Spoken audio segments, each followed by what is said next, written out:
There's a thief that is stealing so much from women. Self-doubt.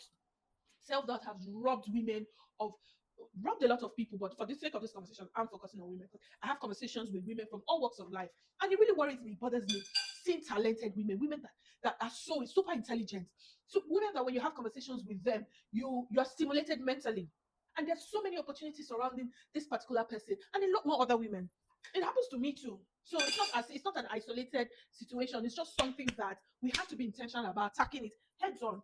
Because that self-doubt, for some reason, we have listened to a lot of lies. It stems from different things. For some, it's childhood trauma, certain things that they've been told from when they were young has impacted their confidence and it's hard to get the confidence back. For some, it's just being in the wrong partnership or being in the wrong environment.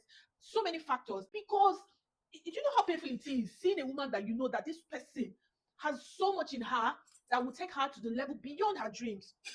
But she's unable to do that simply because she just thinks she's not good enough. It's not like she's not good enough. She just thinks she's not good enough.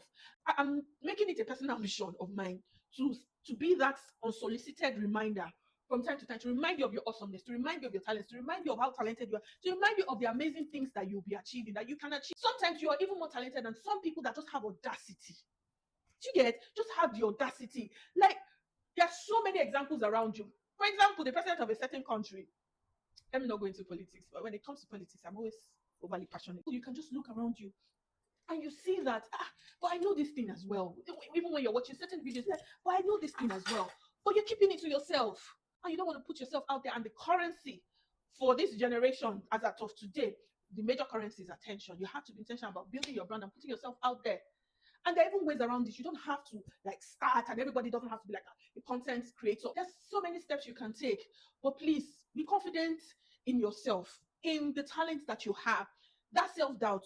You're having conversations with certain women, and even when you're being complimented, you're taking it back. Ah, no, is it not justice?